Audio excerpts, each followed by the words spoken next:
जो पढ़ाई गुरुकुल में पढ़ाते वो उल्टा बता देते, पर वो धारण कुछ नहीं करते। एक दिन प्रहलाद जी गर्मियों की छुट्टी में घर गए तो प्रहलाद के पिता ने गोद में बिठाया। हाँ हाँ बेटा, तुम 1 साल रह के आए हो विद्यालय में, बताओ तुमने क्या बढ़िया पढ़ा है। प्रहलाद जी ने कहा, पिताजी मैंने कुछ बातें सीखी हैं बढ़िया बढ़िया, आप कहो तो बता दूं। हाँ हाँ बेटा बताओ। प्रहलाद जी ने कहा, पिताजी श्रवणम कीर्तनम विष्णु स्मरणम पाद सेवनम अर्चनम वंदनम दास्यम सख्यमात्मनिवेदनम।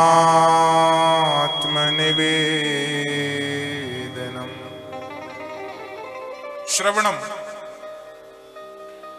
पिताजी भगवान को पाने के 9 मार्ग हैं, 9 प्रकार की भक्ति है। एक भी आपके जीवन में धारण हो जाए, एक भी आ जाए तो कल्याण निश्चित है। कौन कौन सी भक्ति है मैया जी? भक्ति कितने प्रकार की होती है? 9। कितने प्रकार की मेरी माँ? पहली भक्ति है श्रवणम, बड़ी श्रद्धा से कथा को सुनना, पहली भक्ति है। आप कथा में बैठी हो, क्या कर रही हो? पहली भक्ति।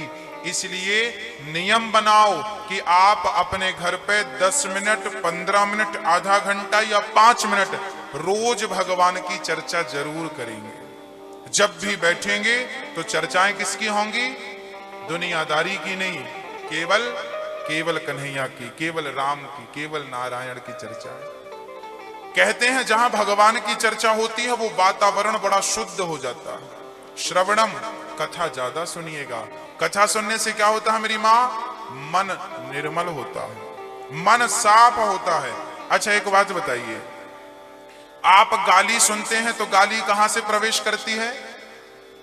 मैया जी, ओ पीछे वाली मैया, आवाज आ रही है ना? ध्यान दो मेरी माँ। आप गाली सुनती हो तो कहां से?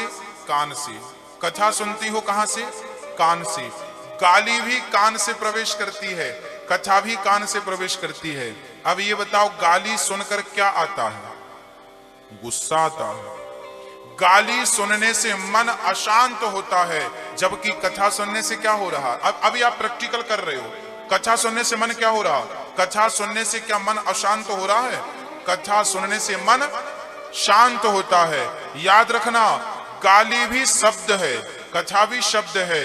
गाली भी कानों से प्रवेश करती है, कथा भी कानों से प्रवेश करती है। फर्क इतना है कि गाली अंदर जाती है तो मन को अशांत कर देती है, और कथा अंदर जाती है तो मन को शांत कर देती है। इसलिए बकवास ना हो, कथा हो।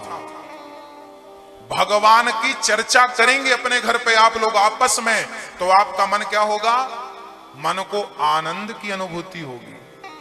किसी की निंदा करेंगे, किसी की बुराई करेंगे तो क्या होगा? आपके अंदर ईर्ष्या बढ़ेगी, आपके अंदर अशांति। आपकी अशांति का कारण क्या है? क्योंकि आप बचे हुए समय का केवल दूसरों की निंदा चुगली में समय गवाती हो। यदि भगवत चर्चा में समय लगाएं तो आपके घर में अशांति नहीं है मेरी माँ, घर में शांति ही शांति उनके घर में है जिनके घर में रोज भगवत चर्चा होती है। और भगवान का कीर्तन जिस घर में रोज होता है, नारायण नारायण, हरे राम राम राम, कीर्तन रोज, कथा रोज। प्रहलाद जी कह रहे हैं, पिताजी पहली भक्ति है श्रवणम, श्रवणम श्रवणम कीर्तनम। आइए दूसरी भक्ति में चलते। पहली भक्ति क्या है? कथा सुनना। दूसरी भक्ति क्या है? कीर्तन करना। क्या करना मेरी मां? क्या क्या करना? कीर्तन। बोलो, कीर्तन कैसे, किसे कहते हैं कीर्तन? कीर्तन किसे कहते हैं? भजन अलग होते हैं, कीर्तन अलग होता है। भजन क्या चीज है? भगवान का कोई भजन गा रहे हैं हम, राधे राधे जपो चले आएंगे बिहारी, ये भजन है। बताया है कि मुझे कैसे पाया जा सकता इस कलयुग में, तब भगवान ने बताया है कि आप लोग रोज कीर्तन किया करो। पहली भक्ति है कथा सुनना, दूसरी भक्ति है कीर्तन करना। क्या भक्ति है मेरी माँ? श्रवणम कीर्तनम। तीसरी भक्ति है स्मरण। जैसे अभी मैंने बताया कि एक लड़की अपने पति का चिंतन करती रहती है काम करते समय, एक माँ अपने बेटे का चिंतन करती रहती है काम करते समय। ऐसे एक भक्त को काम करते समय किसका चिंतन करते रहना चाहिए? स्मरणम। और चौथी भक्ति है पाद सेवनम, अर्थात चरण सेवा। चौथी भक्ति क्या है मेरी मां? चरणों की सेवा। आप लोग अच्छा ये बताओ, आप में से कितनी बहुएं हैं जो अपनी सास के पांव दबाती हैं? जो दबाती हैं हाथ उठाएं, और जो नहीं दबाती वो दबाएं। 1 मिनट के लिए सही सास के पांव दबाएं। सोने के पहले सास के पांव दबा दिया करिए हल्के से। 5 मिनट तक दबाएं तो बड़ी अच्छी बात है, ना तो 1 मिनट तक दबाइए। पांव दबाने से क्या होगा? कहते हैं मेरी मां, पांव दबाने से बड़ों का आशीर्वाद प्राप्त होता है। पांव दबाने से क्या होता है? बड़ों का आशीर्वाद मिलता है। और याद रखना कि भगवान का वरदान टल सकता है, पर माँ बाप का आशीर्वाद कभी टलता नहीं है मेरी माँ। इसलिए माँ बाप के अंदर से जो दुआ बच्चों के लिए निकलती है ना, वो दुआ वरदान होती है। इसलिए आप अपने सास के पांव दबाओगी तो भगवान आपकी ऐसी बहू भेजेगा कि आपके भी वो पांव दबाए। और आपने यदि सास को आंख दिखाया तो आपकी बहू ब्याज से थप्पड़ मारेगी। हाँ, भूल मत जाना मेरी मां। मेरे कन्हैया के घर देर होती है पर क्या नहीं होता मेरी मां। कौन कौन बहुएं आज से नित्य सास के 1 मिनट, मैं 1 मिनट आपसे मांगता हूं। 24 घंटे भगवान ने दिया ना, मैं आपसे 1 मिनट की भीख मांगता हूं। 1 मिनट मुझे दीजिए और उस 1 मिनट में अपने मां की सेवा। 30 सेकेंड एक पांव और 30 सेकेंड एक पांव, केवल 60 सेकेंड अपने मां की सेवा किया करो। कम से कम, ज्यादा से ज्यादा आपकी मर्जी, कम से कम 60 सेकेंड। कौन कौन बहुएं अपने मां की, अपने सासू मां के पांव दबाएंगे? बताओ हाथ उठाकर। आज से कौन कौन शुरू करेंगी? मैं विश्वास दिलाता हूं मेरी मां, यदि बहुओं ने सास के पांव छूने शुरू कर दिए केवल 1 मिनट के लिए इस प्रकार, तो घर के सास बहू का झगड़ा समाप्त होकर घर नर्क से स्वर्ग बन जाएगा मेरी मां। स्वर्ग बनाने आया हूं। उठाओ दोनों, कौन कौन करेगा? अच्छा पहले तो ये कंफर्म कराओ किसकी सास है। जिनकी है जिंदा वो हाथ उठाएं। हाँ हाँ उठाओ। जिनकी सास है वो हाथ उठाएं और ऊपर हमें दिखाओ, ठाकुर जी को। हाँ, इतनों की सास जिंदा है। अब नीचे करो। अब ये बताओ कि कौन कौन 1 मिनट अपने सास के पांव दबाएंगे? उतने हाथ उठने चाहिए। देखो कई हाथ नहीं उठ रहे हैं। गुरुजी हमारी सास हमारे पास नहीं रहती। कोई बात नहीं रहती, अच्छी बात है। कभी आपने कहा कि सासू माँ हमारे पास आई, हमें भी सेवा का मौका दीजिए? कहा तो बहुत अच्छी, मैं आपको प्रणाम करता हूं। नहीं कहा तो कहिए।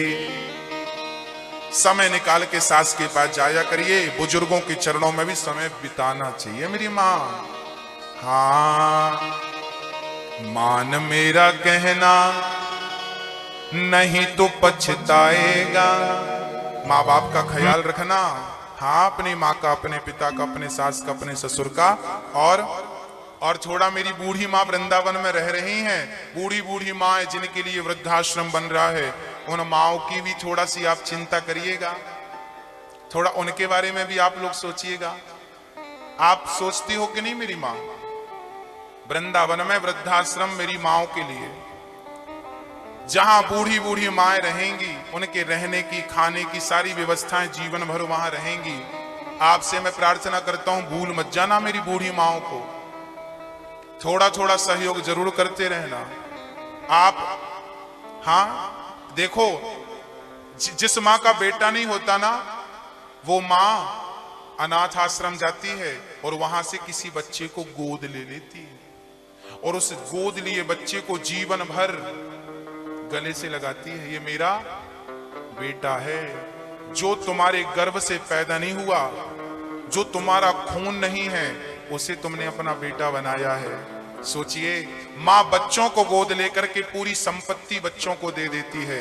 आज समय आ गया है कि आप भी किसी एक माँ को गोद ले लीजिए और एक माँ को गोद लेकर के उसके जीवन भर की भोजन की व्यवस्था घर बैठे कर दीजिए।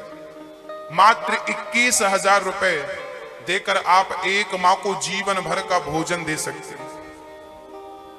आप हमारे सदस्य बन सकते हैं, मेंबर बन सकते हैं और एक माँ को जीवन भर भोजन आप दे सकते हैं। आश्रम में माओ के लिए आप जो सेवा करना चाहें कर सकते हैं। कमरा बनवा सकते हैं माओ के लिए, रहने के लिए सारी सुख सुविधाएं माओ को वहां पर मिलें, उसके लिए आप थोड़ा सा हाथ बढ़ा सकते हैं सहयोग के। आप एक बार में 21,000 नहीं दे सकते, कोई बात नहीं, हर महीने 1100 1000 रुपए दीजिए, 500 रुपए देकर भी आप सहयोग कर सकते हैं। आप कितने सामर्थ्यवान हैं मुझे नहीं पता, आप सामर्थ्यवान हैं तो मेरी एक माँ को गोद लीजिएगा, और सामर्थ्यवान नहीं है तो भगवान से प्रार्थना करिए कि हे प्रभु, हे विधाता, मुझे इतना सामर्थ्यवान बनाओ कि मैं किसी एक माँ का सहारा बन सकूं, किसी एक माँ की उंगली पकड़ सकूं। बचपन में माँ ने तुम्हें उंगली पकड़ के चलना सिखाया है। जिन बच्चों ने माँ बाप को घर से निकाल दिया है, ऐसी बूढ़ी बूढ़ी माएं दर दर की ठोकर खाएं, क्या हम उन्हें ऐसे मजबूर करके छोड़ दें?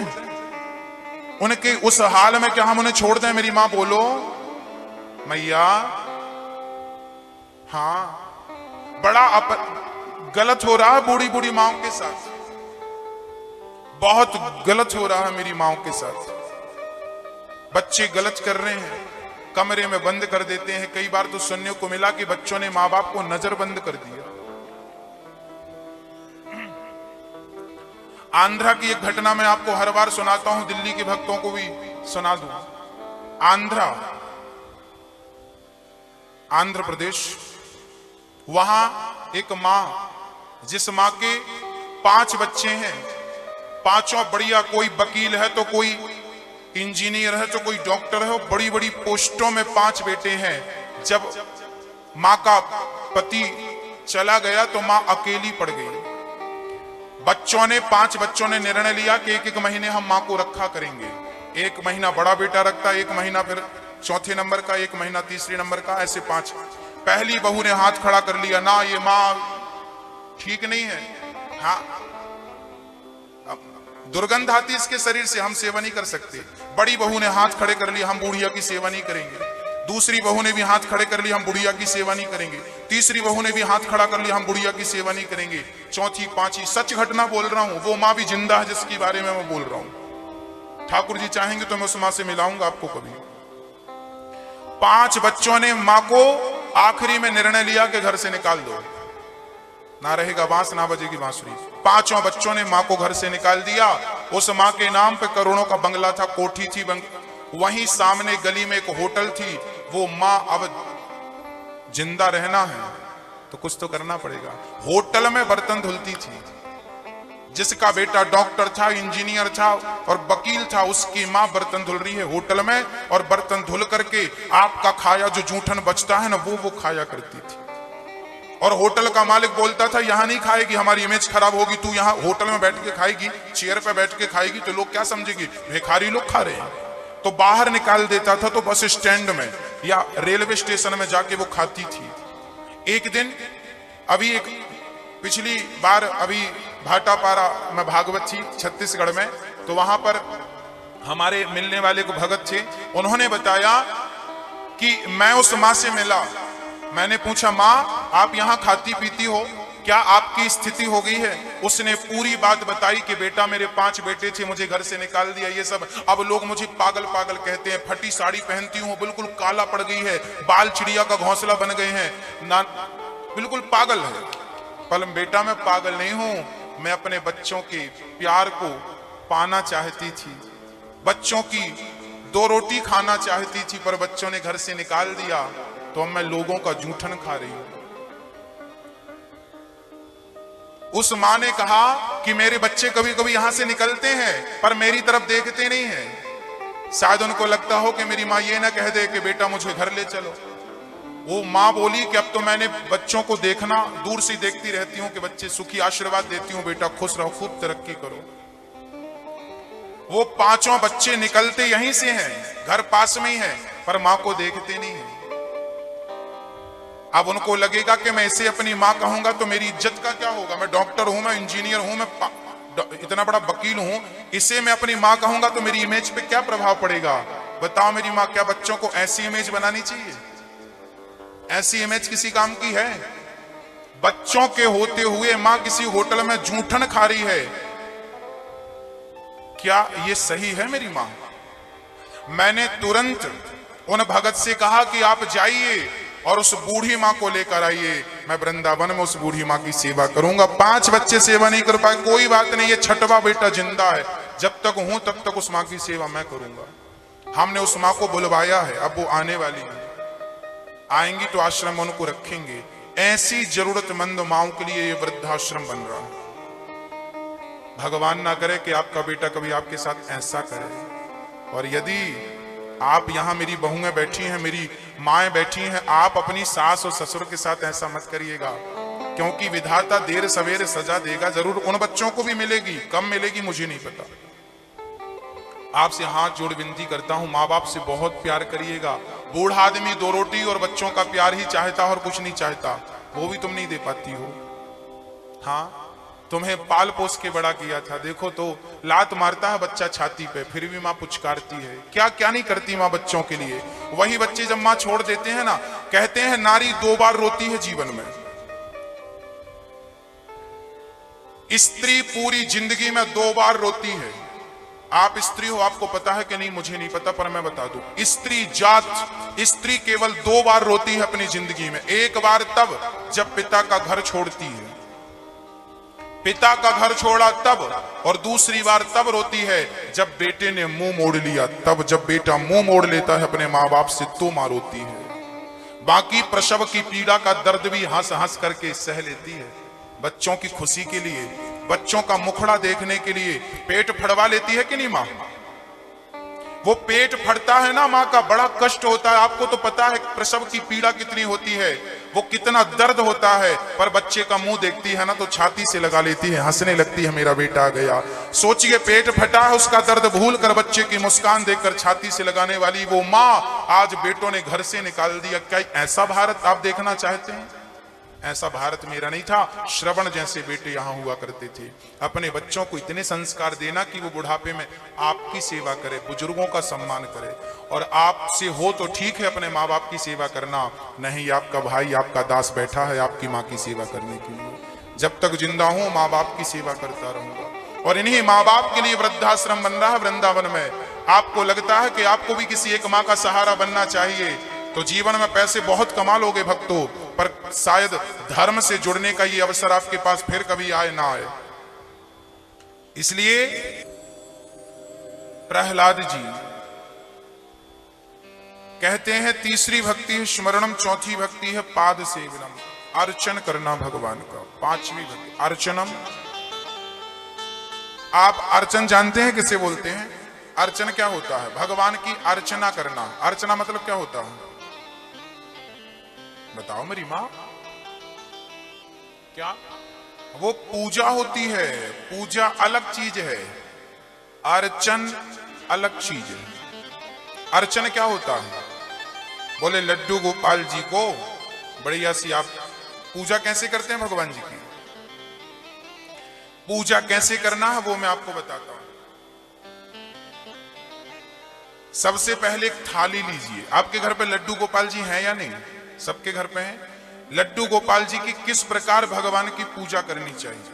भगवान से जुड़ने की, भगवान की पूजा 2 तरह से की जाती है। एक पूजा होती है शारीरिक पूजा, एक होती है मानसिक पूजा।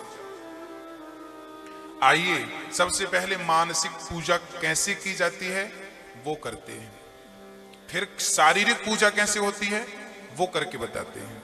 आओ सभी लोग पालथी मारकर बैठ जाइए और रीढ़ की हड्डी एकदम सीधी। आप किस प्रकार भगवान की पूजा करें? मंदिर जाना, मंदिर में जाकर के भगवान को ये फेंक करके चढ़ाना, वो फेंक करके चढ़ाना, ये नहीं। भगवान की सबसे श्रेष्ठ पूजा है मानसिक पूजा।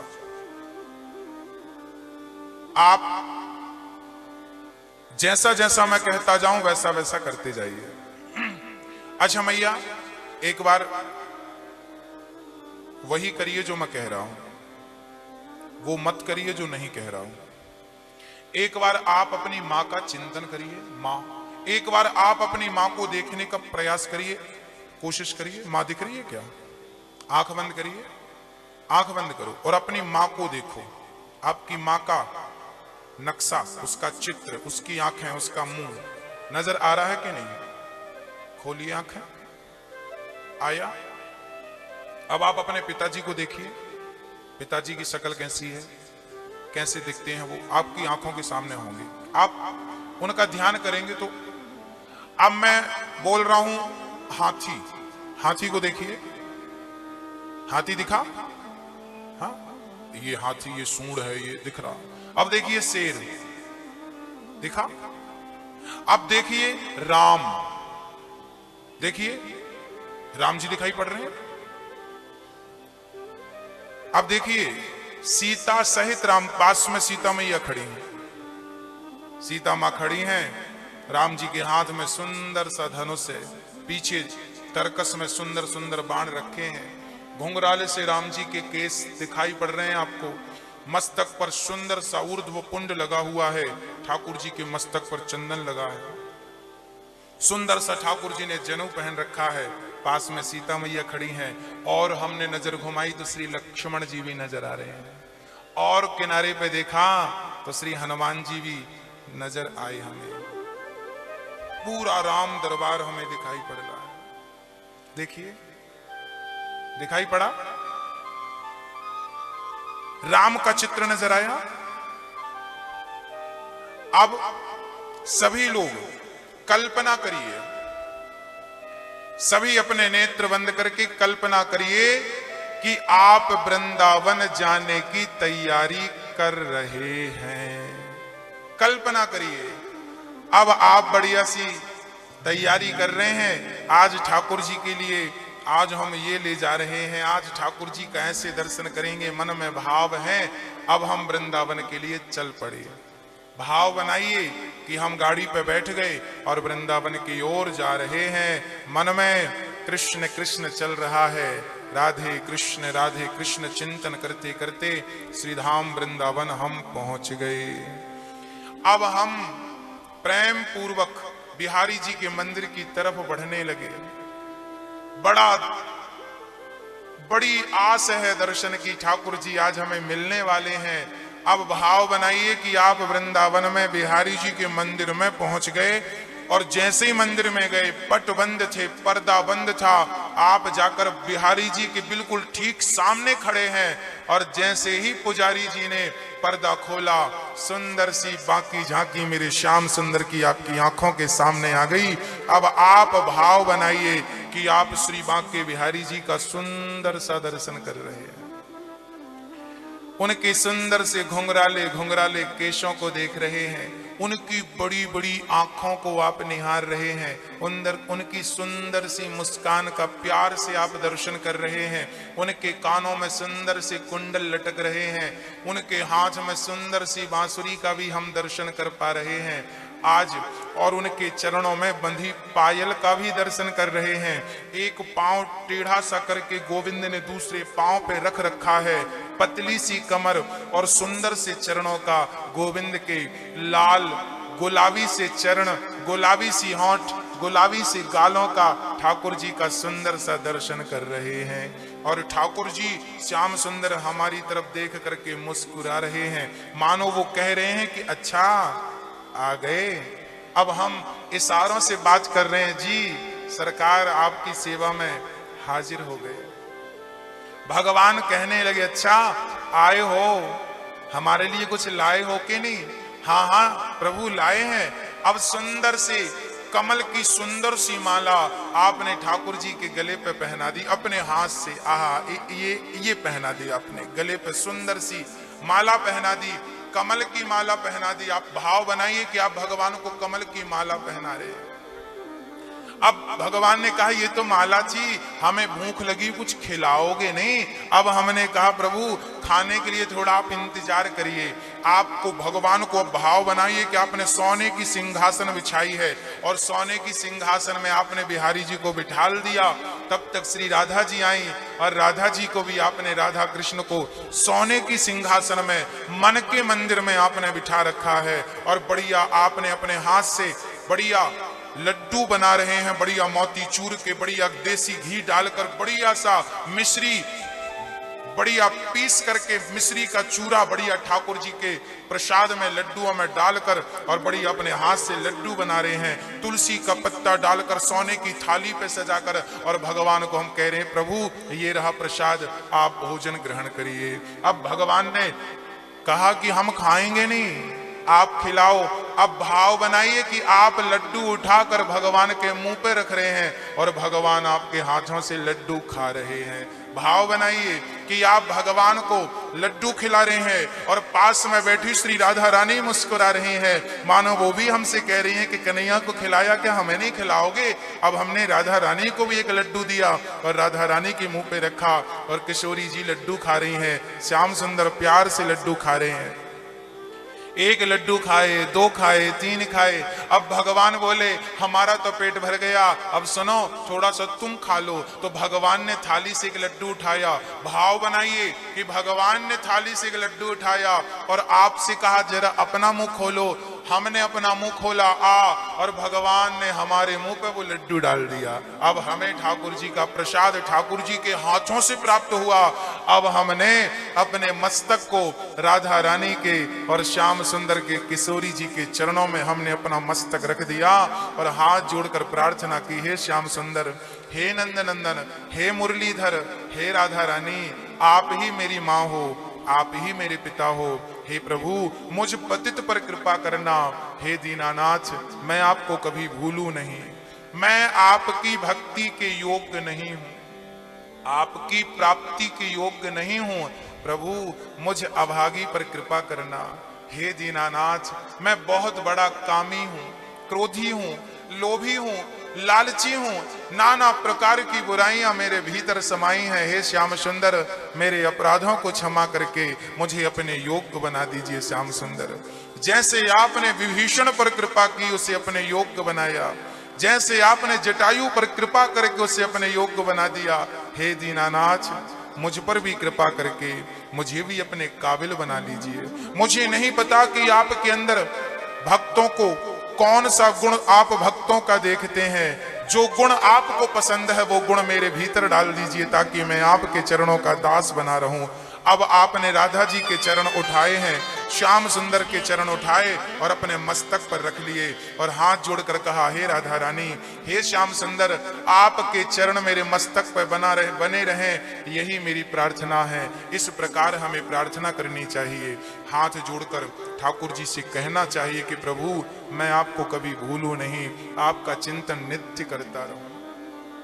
अब हमने बढ़िया सा कढ़ाई चढ़ाकर बढ़िया सा दूध औंट करके, मिश्री डालकर, गाढ़ा सा दूध करके, तुलसी का पत्ता डालकर दूध को ठंडा करके गुनगुना दूध ठाकुर जी को, राधा जी को, श्याम सुंदर को पिलाए।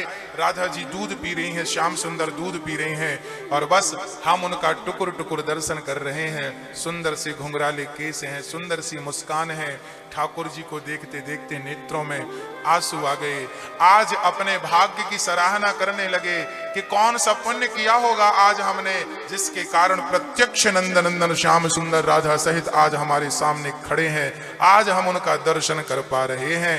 हे प्रभु मैं आपको कभी भूलूं नहीं, हे प्रभु मैं आपको कभी भूलूं नहीं, हे नंद नंदन मैं आपको कभी भूलूं नहीं। हरि शरणम, हे गोविंद मैं आपकी शरण में हूँ, हे राधा रानी मैं आपकी शरण में हूँ। हरि शरणम, हरि शरणम, हरि शरणम।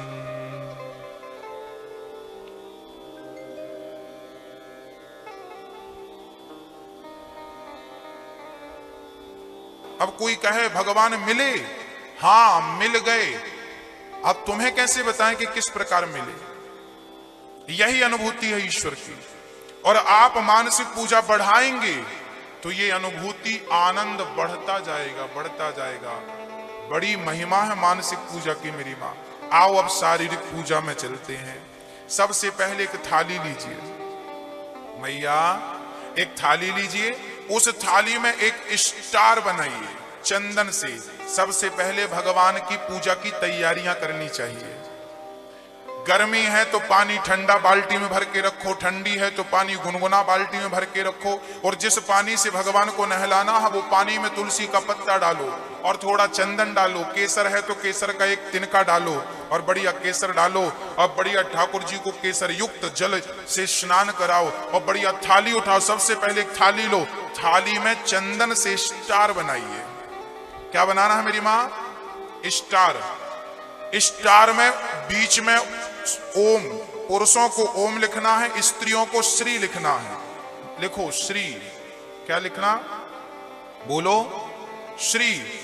और स्टार में जो खंड बचेंगे ना ऊपर ऐसे खंड, उन खंडों में लिखना है, एक में लिखना है ना रा या ड़ ना मह, ना रा या ड़ा या नमः।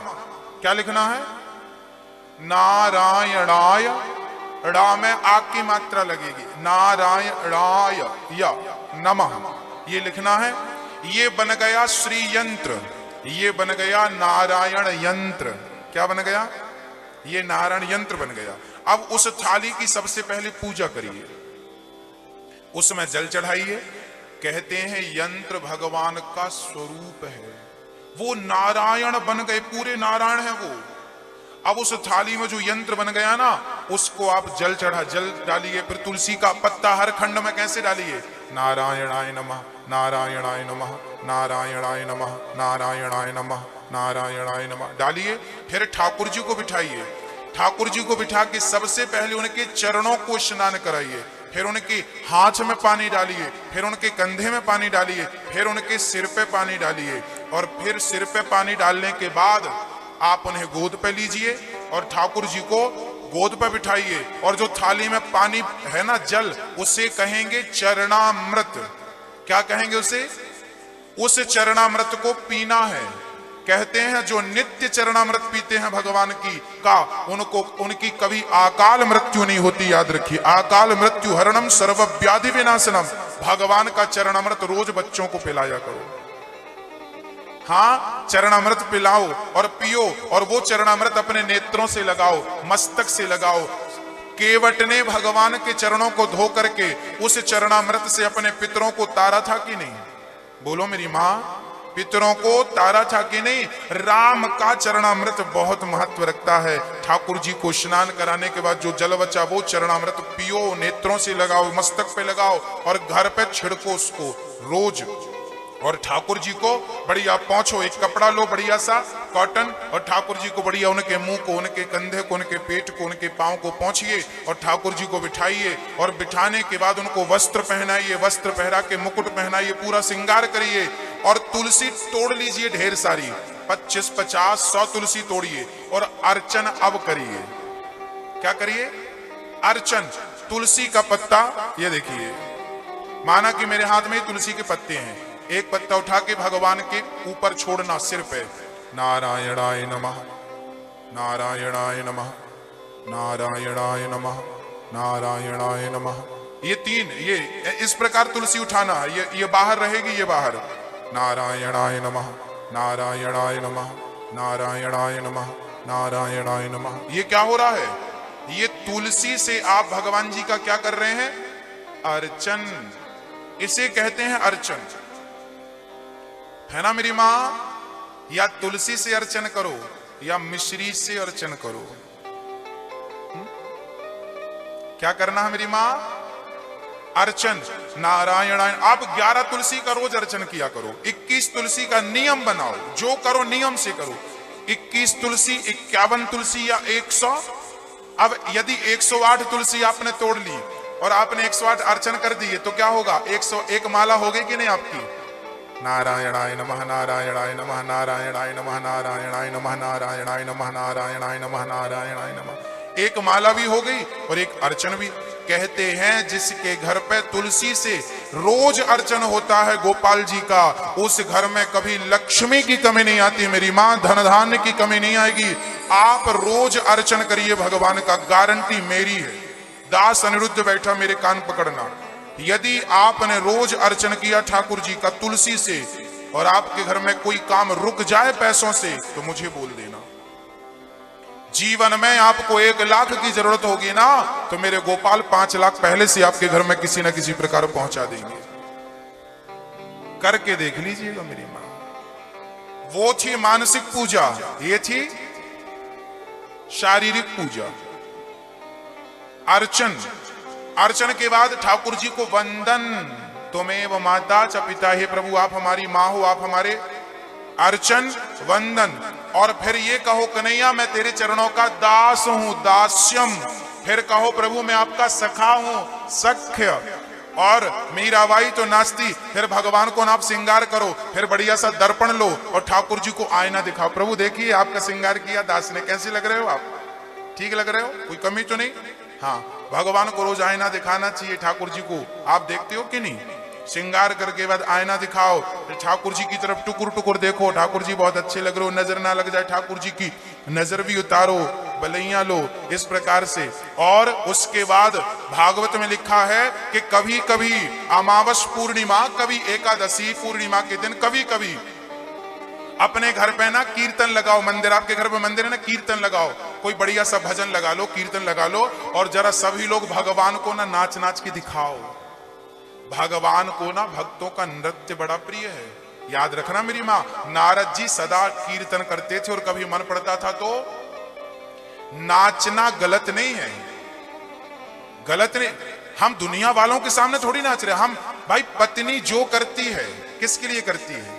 पति के लिए। ऐसे भक्त जो करता है अपने भगवान को रिझाने के लिए करता है, बस उसके लिए करो ना। मीराबाई पांव में घुंघरू बांध के नाचती थी कि नहीं? वो तो गली गली हरिगुण, वो तो गली गली हरिगुण। मीराबाई पांव में घुंघरू बांधती थी। और हाँ, भागवत में लिखा है, पढ़ के देख लेना, भगवान कृष्ण उद्धव जी से कह रहे हैं कि कभी कभी भक्तों को चाहिए कि मुझे रिझाने के लिए वो घर पे संगीत का प्रोग्राम रखें, बढ़िया भजन लगाओ होम थिएटर पे, और ठाकुर जी के बढ़िया चरणों में रोज जरा नाच के एक हाजिरी, कन्हैया मैं तेरे लिए सब कर रहा हूं। बूढ़ा हो जवान हो बच्चे सारा परिवार आओ ना, आओ जरा मस्ती से एक बार झूम लेते हैं। हरे राम राम राम हरे हरे, हरे कृष्णा कृष्णा। कभी कभी भगवान को रबड़ी बना के खिलाना चाहिए, कभी कभी भगवान को खीर बना के खिलाना चाहिए। हाँ, ये भाव रखना चाहिए। हलवा बनाए हैं आज कन्हैया के लिए विशेष। बस हमारे जगन्नाथपुरी में एक माँ है, वो माँ पता है मेरी माँ रोज इतना सारा भोजन बनाती है, और जगन्नाथ जी भगवान उनके घर पे हैं तो वो बिठाल कर रोज इतना सारा भोजन बना के ठाकुर जी को खिलाती है। उसके बाद वो पूरा भोजन बना के बांट देती है, सब खाओ। आलस्य नहीं करती। भगवान, वो पूछा किसके लिए कर रही हो? जगन्नाथ जी। बोलिए भक्त वत्सल भगवान। शक्यमात्म निवेद। 9वीं भक्ति है समर्पण। प्रहलाद जी के पिता ने गोद से उठाकर पटक दिया, मूर्ख तुझे ये सिखाया गुरु जी ने, घर से निकाल दिया। और प्रहलाद जी को चंडामर्क जी फिर ले गए अपने आश्रम में, चल अब तुझे मैं दंड दूंगा। और प्रहलाद जी पर बड़ी नजर रखी, पर प्रहलाद तो बड़े प्रेम से भगवान का भजन करते थे।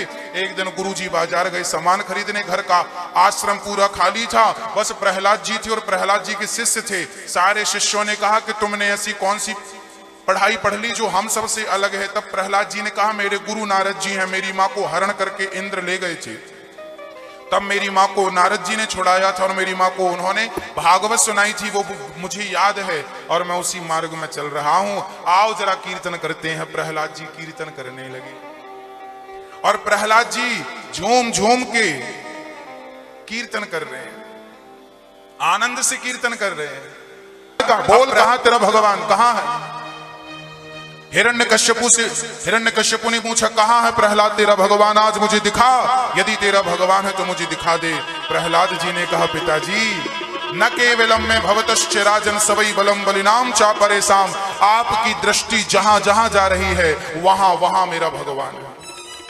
ऐसी कोई जगह नहीं है जिस जगह पर, जिस कण में, जिस स्थान में मेरे भगवान ना हो, उनकी सत्ता ना हो। हिरण्यकश्यपु बोला, है तेरे भगवान तो मुझे नजर क्यों नहीं आते? प्रहलाद जी ने कहा, पिताजी दूध में घी होता है, पर दही का मंथन किए बिना घी प्राप्त नहीं होता, ऐसे भगवान कण कण में है, उनकी भक्ति किए बिना उनका दर्शन संभव नहीं है। हिरण्यकश्यप ने कहा यदि है तो देखता हूं। खंबे पर जो गदा का प्रहार किया, खंबा टूट गया। गर्जना करते हुए भगवान नरसिंह प्रकट हो गए। बोलिए नरसिंह भगवान की। भगवान को इसलिए आना पड़ा कहीं मेरे भक्त का वचन वचन मिथ्या ना हो जाए। यदि भगवान ना आते तो भक्त ने कहा था इस खंबे में भगवान है, नहीं आते तो भक्त का वचन मिथ्या हो जाता। और भगवान कहते हैं कि मेरा मान टले तो टले, पर भक्त के मान को न टलते देखा। भगवान का वचन मिथ्या हो सकता है, पर भगवान के भक्त का कहा हुआ वचन भगवान कभी मिथ्या होने नहीं देते। दासानुदासो भवितास में भूया, भगत के वश में भगवान है, जो कहने से खंबा चीर कर प्रकट हो गए। हिरण्यकश्यपु डर गया, भगवान ने उठाया और हिरण्यकश्यपु को गोद पे लिटा लिया। हिरण्यकश्यपु बोला अपना परिचय तो दो।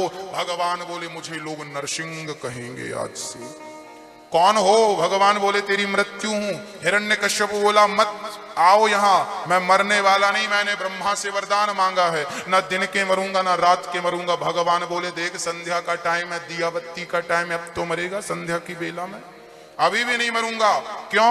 ना इंसान से मरू, ना दैत्य से मरू, ना राक्षस से मरू, ना सुर से मरू, ना गंधर्व से, ना किन्नर से। भगवान बोले मुझे देख, मेरे जैसा दुनिया में कोई मिला तुझे दूसरा? मेरा शरीर तो मानव का है और सिर नर सिंह का है, इसलिए नर सिंह। ऐसा दुनिया में कोई है मेरे सिवा? मेरे जैसा केवल मैं ही हूं। तेरे लिए ये रूप बनाया नरसिंह का, अब तो मरेगा।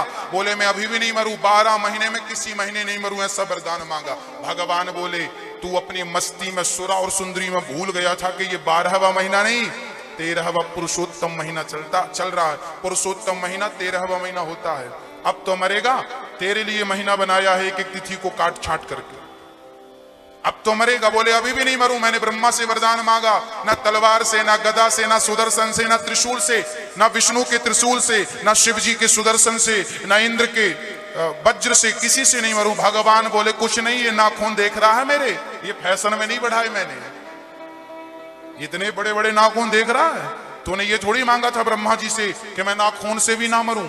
तूने जहां जहां चूक करी है, आज वही तेरी मौत का कारण बना। मेरी मां, आप कभी अपनी मौत से भाग नहीं सकते। हिरण्यकश्यपु को भगवान ने छाती विदीर्ण कर दी। तूने मेरे भगत जैसे प्रहलाद जैसे भक्त को बड़ा सताया, बड़ा कष्ट दिया। जो छाती पर नाखून से प्रहार किया, छाती को चीर करके हाथों को निकाल कर गले की माला भगवान बनाकर इसलिए पहन रहे हैं कि देखूं तो उसके रक्त में ऐसी कौन सी शक्ति थी जिस शक्ति के कारण मेरे प्रहलाद जैसे भगत को उसने जन्म दे दिया। इसलिए उसके रक्त को, उसकी आंतों को माला बनाकर ठाकुर जी पहन रहे हैं और गर्जना करते जा रहे हैं। पृथ्वी डगमग डगमग डर से डोल रही है, मेरे पति ने कैसा विकराल रूप बनाया है।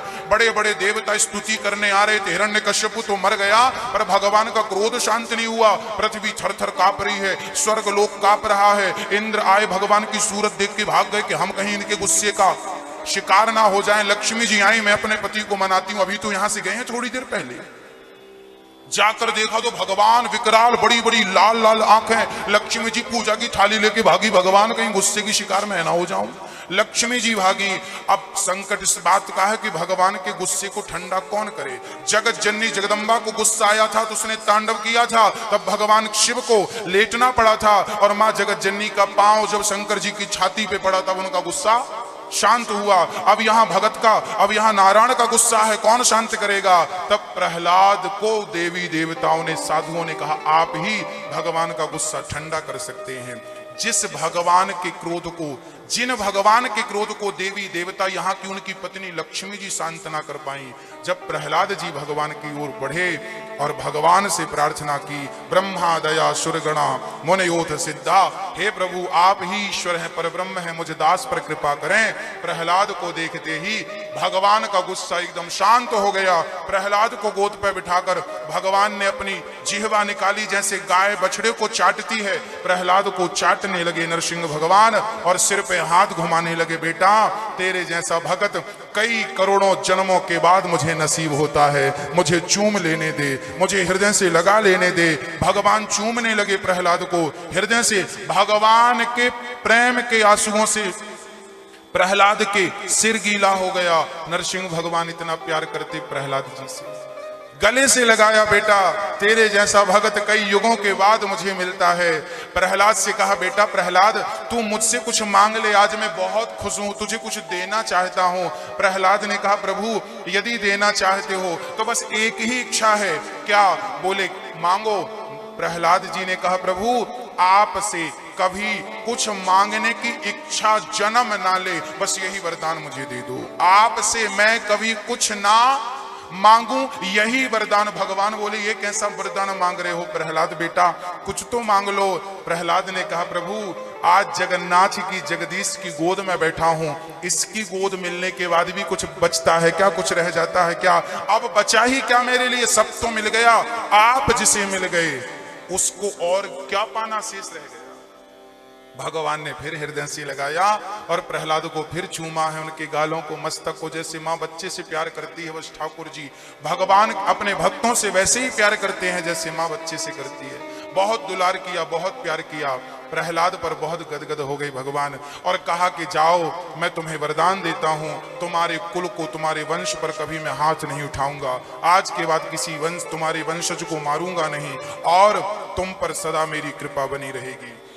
आज तक के इतिहास में सबसे श्रेष्ठ भक्त श्री प्रहलाद जी को कहा गया है, क्योंकि ध्रुव जी के अंदर भी कामना थी राज्य की, पर प्रहलाद के लौटे ऐसे भगत थे जिनके अंदर भगवान से कुछ कामना, निष्काम भक्ति। दो प्रकार की होती है मेरी माँ, एक भक्ति होती है सकाम, एक होती है निष्काम।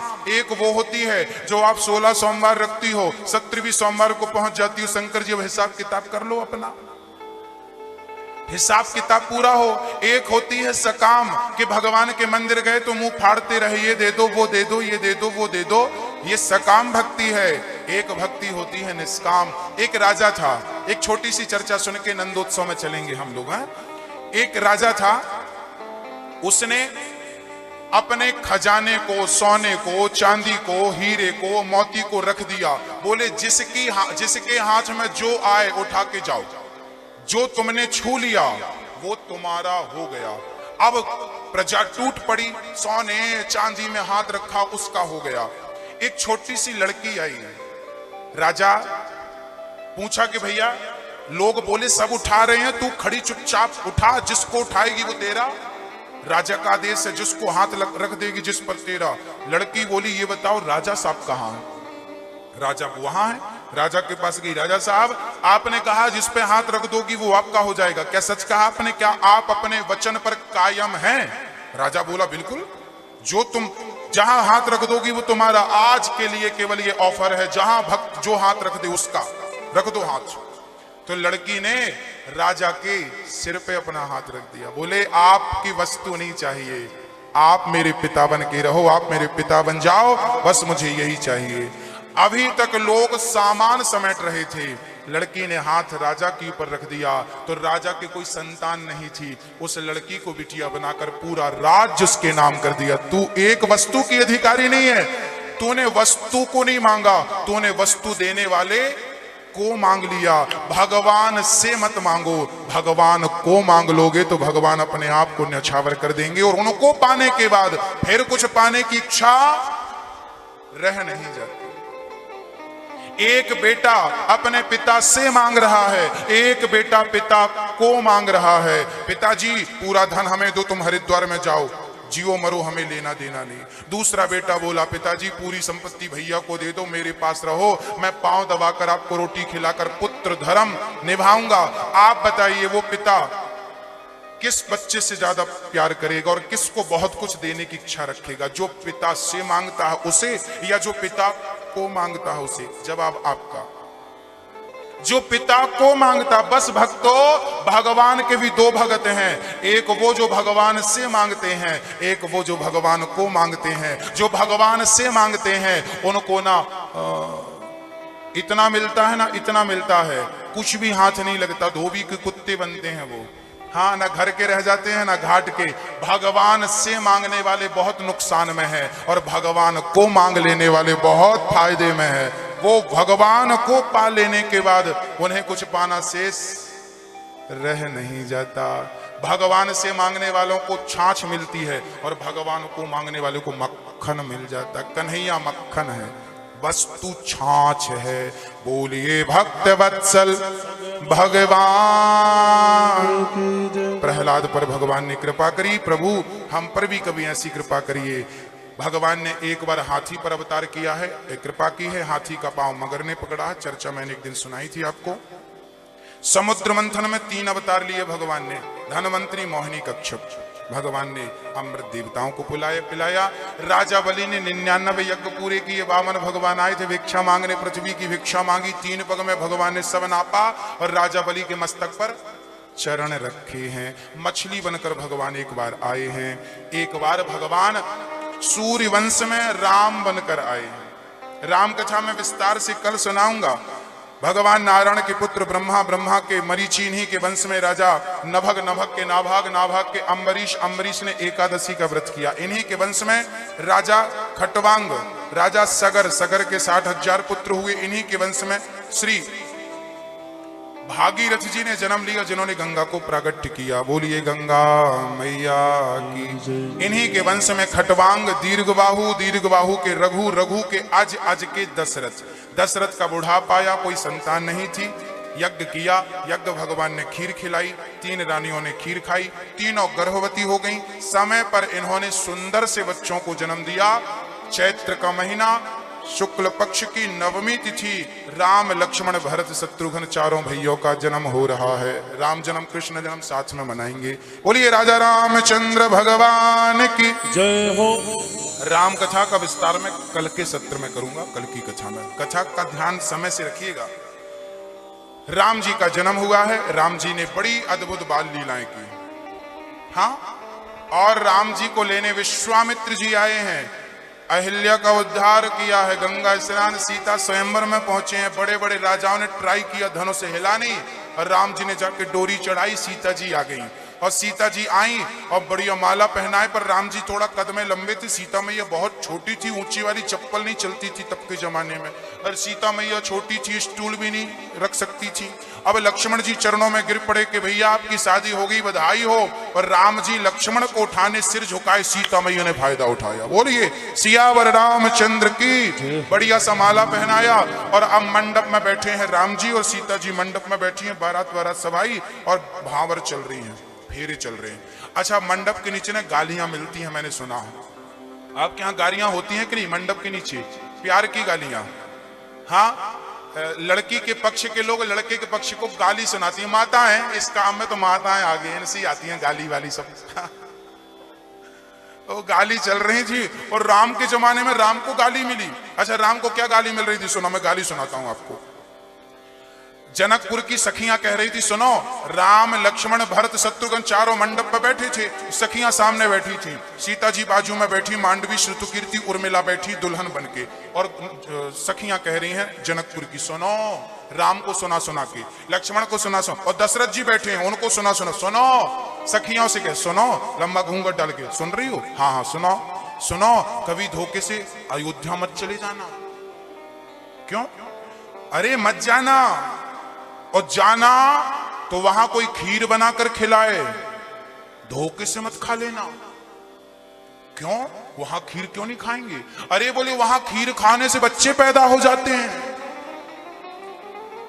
वहां बाप की जरूरत ही नहीं पड़ती। खीर खाओ, बच्चे पैदा करो, और थोक में होते हैं 2-2। अब लक्ष्मण जी ने बड़ा बुरा माना, राम राम राम राम, ये तो नाक कटा रही है हमारी अयोध्या की। अब लक्ष्मण जी ने मोर्चा संभाला। लक्ष्मण जी ने अपने मित्रों की तरफ देख के, सुनो, आए हो यहां जनकपुर में, पर सवेरे कभी भी धोखे से यहां कोई जमीन को खोद मत लेना। हाँ, हमारे अयोध्या में तो बाप की जरूरत नहीं है, पर यहां तो जमीन खोदने से बिटियां पैदा होती है, ना मां की जरूरत ना बाप की जरूरत। अब लक्ष्मण जी ने संभाला। यहां से भी लोग हंस रहे थे आपकी तरफ, वहां से भी लोग हंस रहे थे। ये शादी चल रही है, आनंद चल रहा है। ऐसी बहुत सारी गालियां थी, समय नहीं है आपको गालियां देने का। हाँ, बड़ी अद्भुत चर्चाएं थी। अब विवाह संपन्न हुआ, विदाई हुई, सीता जी विदा हो रही हैं, उर्मिला जी विदा हो रही हैं। बड़ा स्नेह था, जनक जी ने खूब धन धान्य दिया है। सीता मैया जब गई अयोध्या तो सबसे पहले सीता का मुंह किसने देखा? सीता का मुंह सबसे पहले कैकेयी मां ने देखा। और कैकेयी ने सीता का मुंह देख करके, राम का मुंह देख करके पता क्या दिया था? सोने का महल। आज भी वृंदावन में वो महल है जिसे कनक भवन कहते हैं। सोने का तो नहीं है, पर श्रद्धा सोने की हो तो सोने का दिखता है। अभी तो वर्तमान में वैसे ही है जैसे सबका है। ठाकुर जी के उस भवन को स्वर्ण, हाँ, कनक भवन कहते हैं। कनक मीन्स सोना, सोने का भवन। आज भी वहां पर सीता जी और राम जी बैठे हैं। एक लौता मंदिर अयोध्या का है वो कनक भवन, जहां भगवान खड़े नहीं है। भगवान राजा बैठा होता है ना, तो राम जी राजा हैं और सीता जी रानी है। पूरी दुनिया में एक अयोध्या में ठाकुर जी राम जी ऐसे हैं जहां बैठे हुए दर्शन है राम जी का और सीता जी का। समय मिले जीवन में तो एक बार अयोध्या जरूर जाना।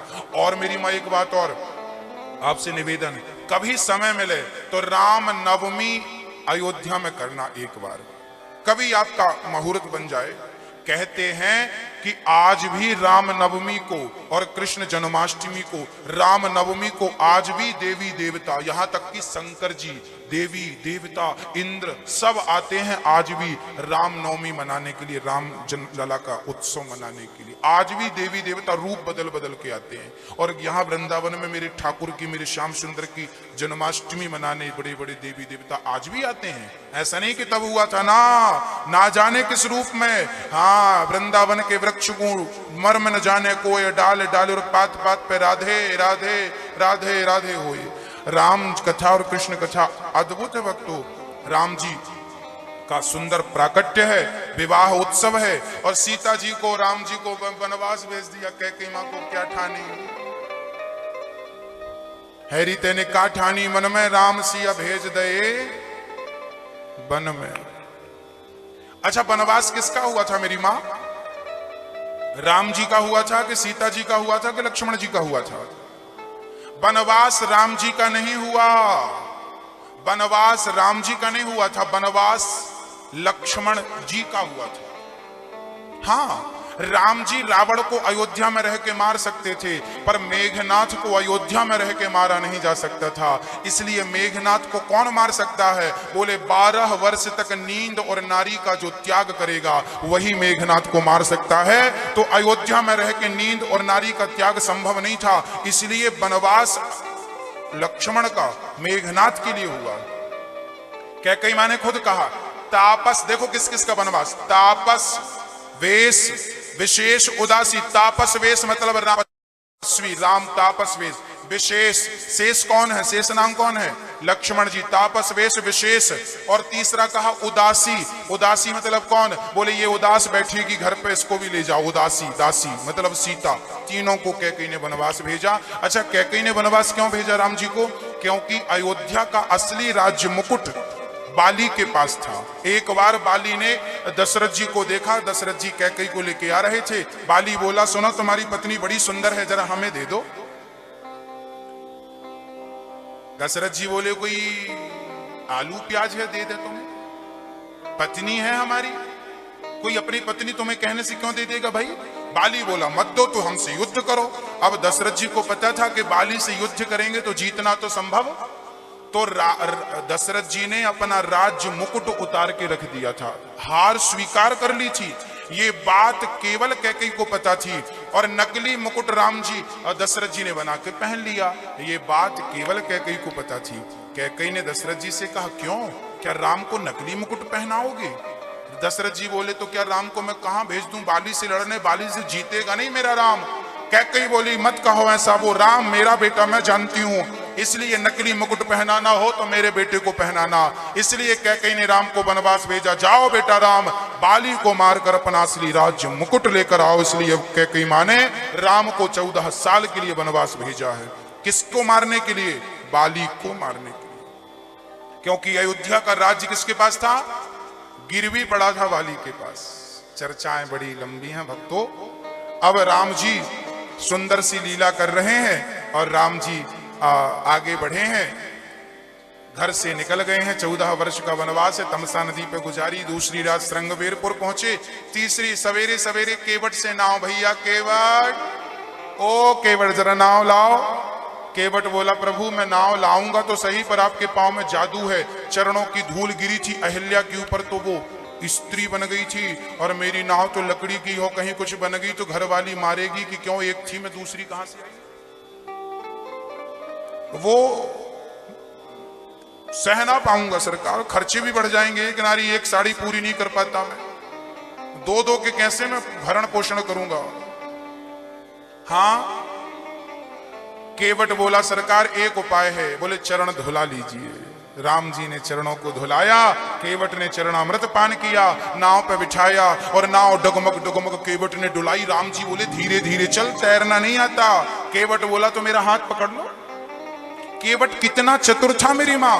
केवट बोला प्रभु आप मेरा हाथ पकड़ लो। तू क्यों नहीं पकड़ता? केवट बोला यदि मैंने राम जी का हाथ पकड़ा तो मैं छोड़ सकता हूं, पर राम जी ने जिसका हाथ पकड़ा हो कभी नहीं छोड़ेंगे, इसलिए प्रभु आप मेरा हाथ पकड़ लीजिए। उतर ठाणी भय सुर सरी रेता, सिय राम गुह लखन समेता। उतर के खड़े हो गए। सीता जी ने अंगूठी दी, राम जी को लो केवट को दे दो उतराई। केवट को राम जी उतराई देने लगे। केवट बोला सरकार मैं आपसे उतराई नहीं ले सकता।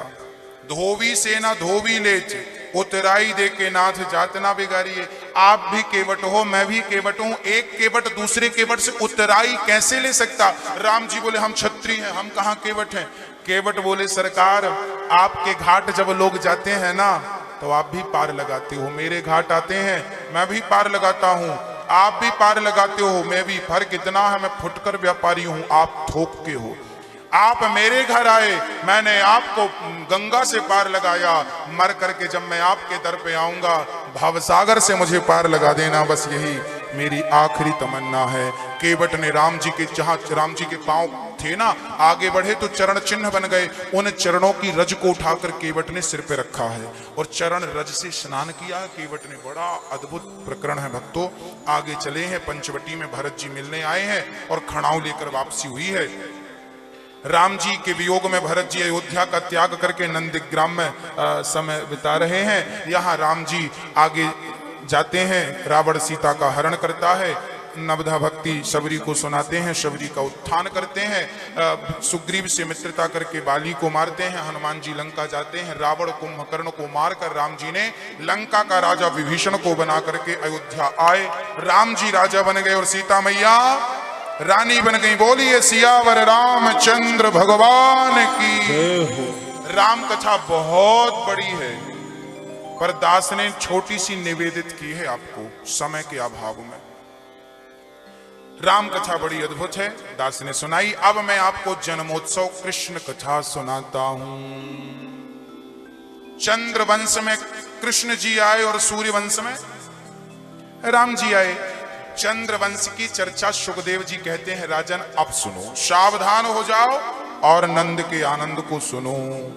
भगवान नारायण के पुत्र हुए हैं ब्रह्मा जी, ब्रह्मा जी के पुत्र हुए हैं अत्रि जी, अत्रि जी के पुत्र हुए हैं चंद्रमा जी, चंद्रमा के पुत्र हुए हैं बुध, बुध के पुत्र भय हैं पुरुरवा, पुरुरवा के पुत्र हुए आयु, आयु के पुत्र का नाम था नहुस, नहुस के पुत्र का नाम था ययाति, ययाति के पुत्र का नाम था पुरु।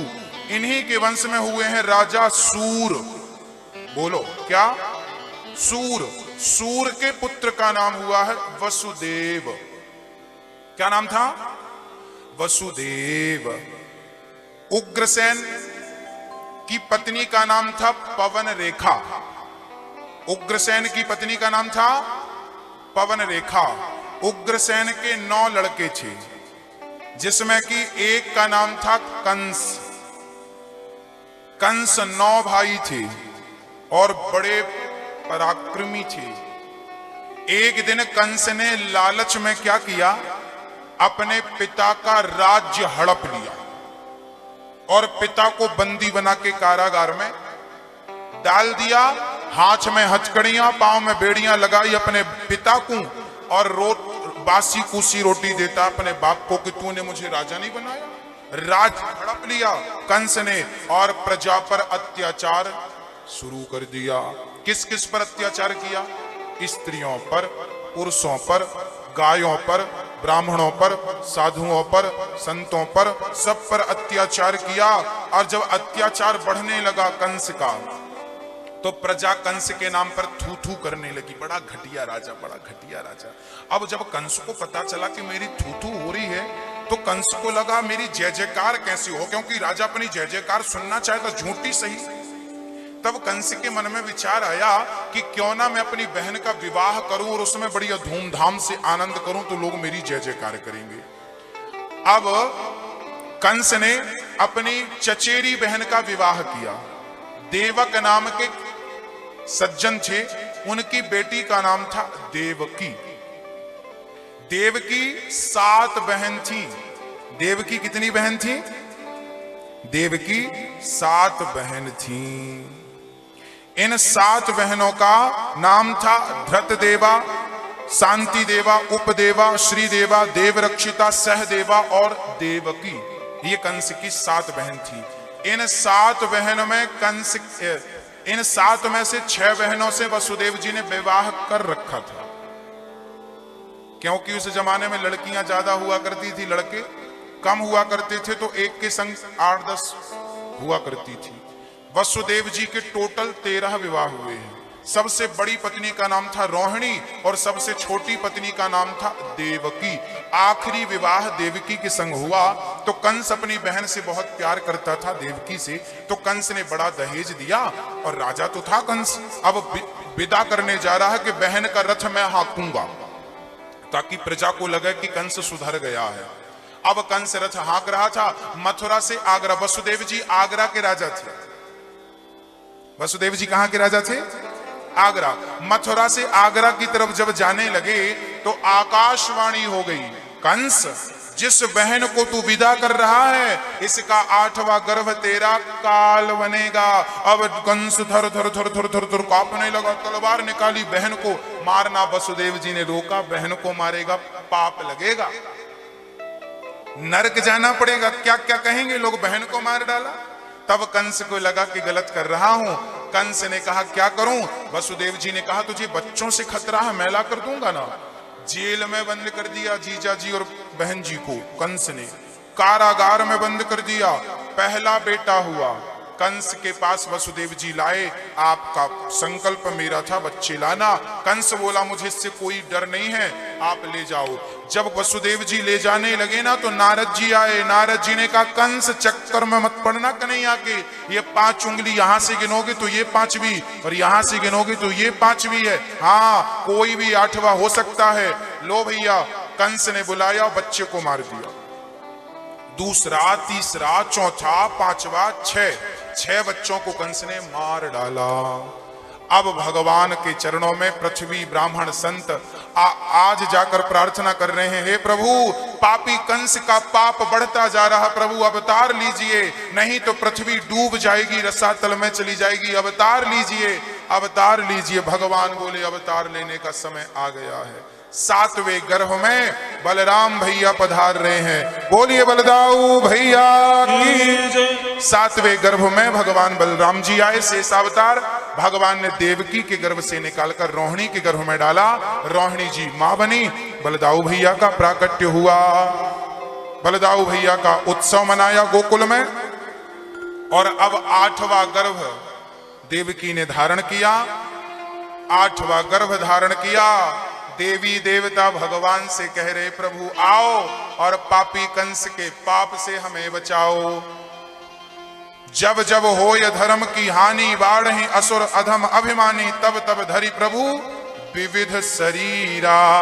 भर गया है पाप घट पापी के अत्याचार से, इन पापियों का विनाश होगा मेरे कृष्ण अवतार से। भगवान बोले चलो मैं आ रहा हूं। 8वीं बार देवकी ने गर्भ धारण किया। भादों का महीना आ गया, प्रतिपदा तिथि आ गई, फिर द्वितीया आई, तृतीया आई, चतुर्थी आई। चतुर्थी को लगा भगवान हमें पवित्र करेंगे, पर चतुर्थी में भगवान नहीं आए। पंचमी को भगवान इंतजार पंचमी करने लगी कि पंचमी में आए तो पंचमी तिथि पवित्र हो जाए, पंचमी में नहीं आए। षष्ठी ने इंतजार किया, सप्तमी ने इंतजार किया, अष्टमी तो हाथ बांधे खड़ी थी पीछे की तरफ। भगवान बोले तुम क्यों खड़ी हो? अष्टमी बोली हम गंदी तिथि हैं, लोग हमें रिक्ता तिथि कहते हैं, हमारी इस तिथि को लोग अपवित्र मानते हैं। भगवान बोले तुम्हें दुनिया अपवित्र मानती होगी, आज हम तुम्हें ही पवित्र करने आएंगे। अष्टमी तिथि आ गई, सुबह का सूर्य निकला और सूर्य भगवान थे कि जाने का नाम नहीं ले रहे थे। शाम हो गई, रात्रि के 10 बज गए, घनघोर अंधकार था। 11 बज गए, 11:45 बज गए, भगवान के प्राकट्य होने का समय आया।